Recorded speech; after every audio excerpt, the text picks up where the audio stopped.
Welcome back, friends. I am so happy that you're here. Today, we are going to talk about how we react and act when we think something or someone is standing in the way of our happiness. So, thank you for being here, friends. Please like, subscribe, share, do all the things for this podcast so other people can hear about it and learn about their grief as well. So, today I want to talk about it's when this episode is released, it's Good Friday. And so Easter is a very important season for me, for my faith. I am Catholic. And so it is just a beautiful week of just really reflecting on the sacrifice that Jesus made for me, for my sins. And so I just wanted to talk a little bit about the beliefs that we hold on to and that we believe about ourselves, and that then we tend to want to crucify, for lack of a better word, anything that kind of stands in our way.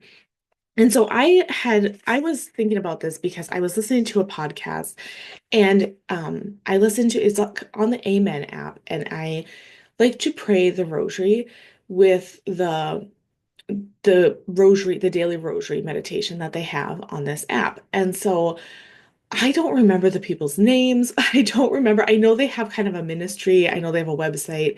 They encourage people to pray the rosary together as a group in like in your parish, in your community. But I'm sorry, I cannot tell you what it's called because I click on the daily rosary meditation and I just start listening and they just start going and they don't really say their names.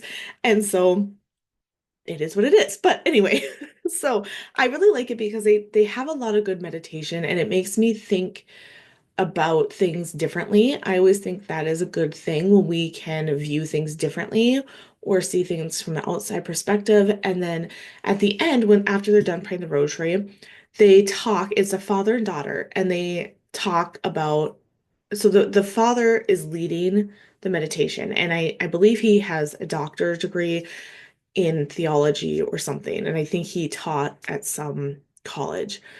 And so he is the one who kind of leads it, has a reflection to think on, and he has the education to really back that up. And then the daughter, like after they're done, a lot of times like he'll be like, "So what'd you think about this meditation?" And she'll put what she was thinking about. And I like to see the different views, right? Like I like books like that. I like podcasts like that lead me through a different way of thinking about it. I think that's why I liked Mother Angelica so much, is because she was the first person who I heard talk about the apostles as like dummies. Like they're just like floating around here. Like, just like Jesus is probably like, what the heck? Like what, like, oh my gosh, can I make it any more clear? Right? Like I never heard anybody talk about it that way. I went to mass, I listened to the homily, I I knew all the stories, but it just felt very like, yep, heard that story a million times. But until you really put yourself into the story, like, and into the different viewpoints, like, anyway, I find that very fascinating and I love that. So I digress. So, on this podcast, they were talking about the Sadducees and the Pharisees and how at Jesus's execution, there was a soldier, right, that stabbed our Lord in the side and blood and water gushed out. And when that happened, he states, like, you don't know his name, you don't know anything about him. He states truly this was the Son of God. And so this meditation reflection was saying, what is the difference between all the people in the crowd that were standing there watching this versus that man and how he saw it differently? And really, it was because he had softened his heart. He was able to see it from a different viewpoint.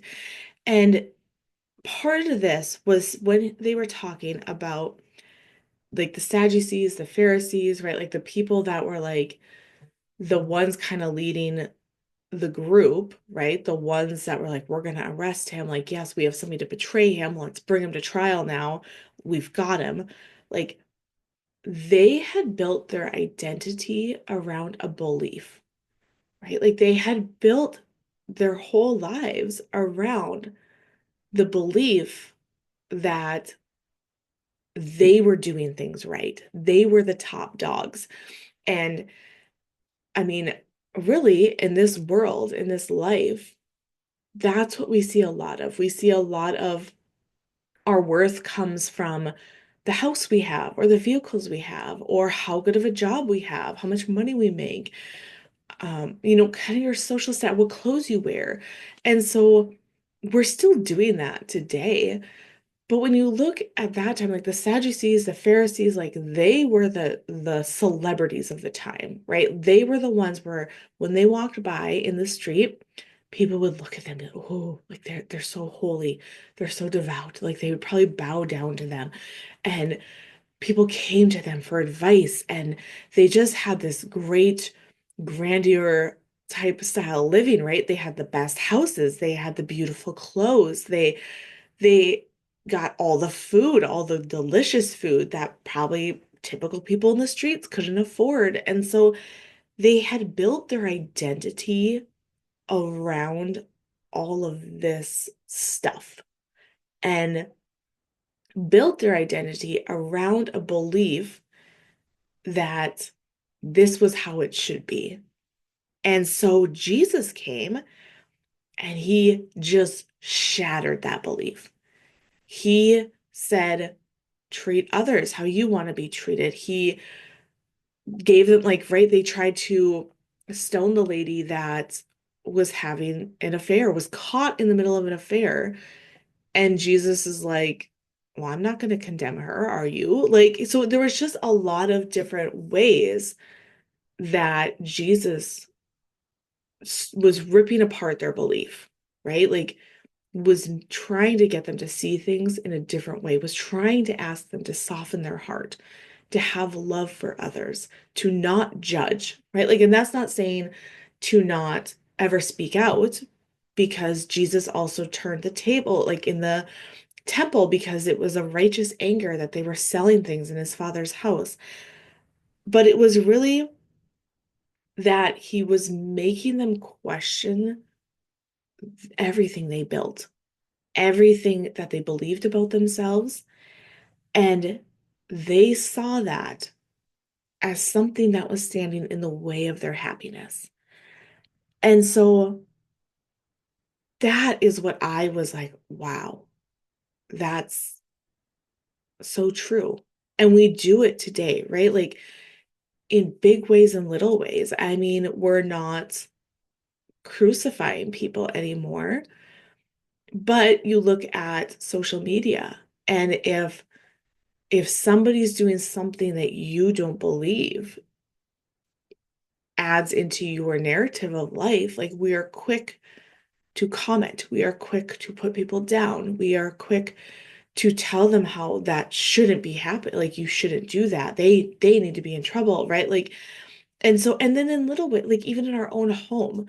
So there are a lot of ways that every day I need to die onto myself and my belief of what is standing in the way of my happiness. So a little example is I love to read. I love to read, and when I read, I tend to not do anything else. Especially if I get in a good series or a good book, I want to finish the book.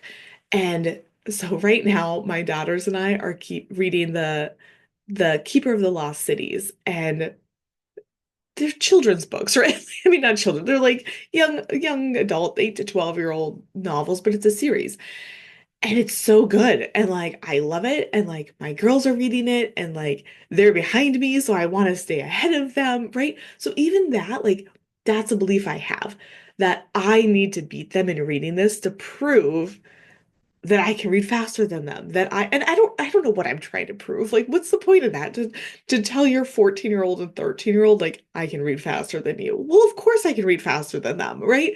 But just to show that we have these little beliefs and these little things that we're like, I have to do this because otherwise it means this. If I don't beat them in reading this series, that means I let them win. And what did I let them win? I mean, it really is silly when you sit there and you pause and you break it down and you're like, oh my gosh, like this is ridiculous. Now, that's not to say they are very good books. I do love them. They're very exciting and entertaining. And so I like to read. And so I do kind of get caught up in that world. And it helps me to not pay attention to things that are around me and all of the chores and all of the needs from everybody else, right? So it gives me a way to check out and kind of buffer, if you will, and not have to face the hard struggles of day-to-day life. And so that I think that's why I really love reading is it's a time where my brain can shut off. And I there are very few things that I do that happens. And so I love to read. And so when I'm reading, when I take time at the end of the day and I have time to read, when my kids interrupt me, I'm upset.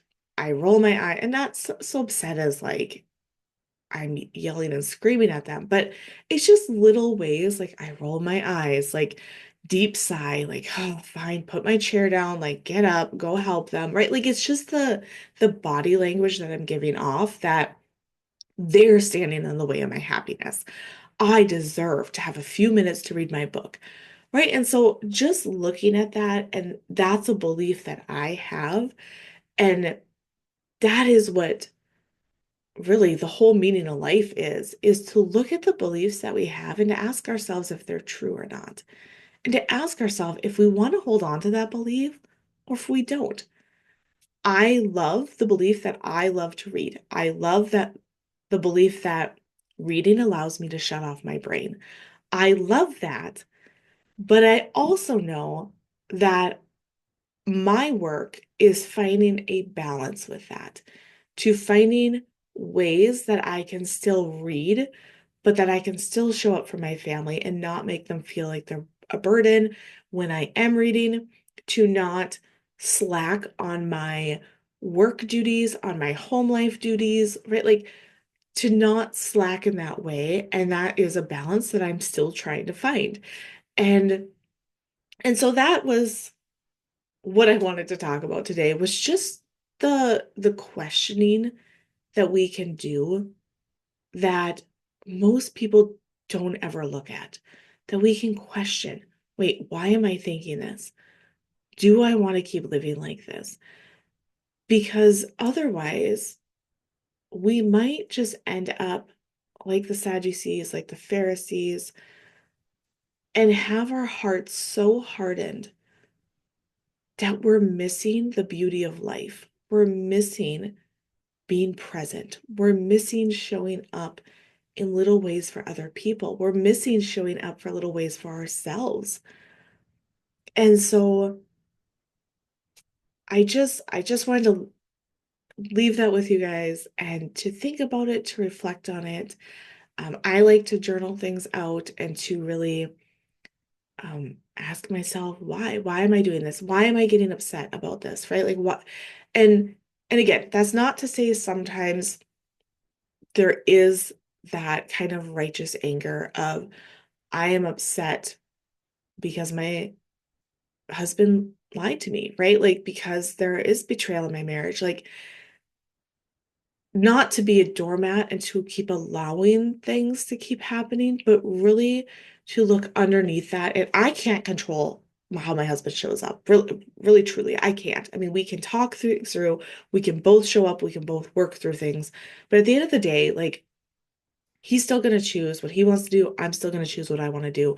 And so that is what I am working through is finding that balance of like what ways in the grief of the betrayal, how can I show up in a way that is just, that is still me pondering and reflecting on things I can do, but not being a doormat and holding my own per se in walking through that together. And again, it's just in little choices every single day on working through that. So I hope that makes sense. I know that I do think you can tie this into grief in a very big way, right? Because grief takes away our happiness. It does. And so we get stuck in this spiral. And so I wanted to kind of show you this to say grief is something that stands in way of your happiness. And so you want it to be destroyed. You want the grief to be gone. You want to go. But how can you find a balance and how grief can make life more than you ever thought it could be, right? By questioning, what beliefs am I holding on to? What ways am I letting grief take the wheel? What ways am I letting my stubbornness maybe take the wheel? And what ways am I not standing up? And I don't need to be a doormat for grief either, though. So I hope that makes sense. It makes sense in my mind, but I hope it makes sense. But again, I would love to work with you if you are struggling through your grief. And I think we all do, right? I think we all have grief. Sometimes it's more active and sometimes it's a little bit more tucked away and hidden in our minds. And so if you want to work through your grief, you can go to catholicgriefcoach.com, and I am starting to run some grief groups in May, and so I am excited about that. Or you can just get one-on-one coaching from me and work with me that way if you don't really like the group setting. So, but as always, I am praying for you guys, and I hope that you have the very best possible day that you can. God bless.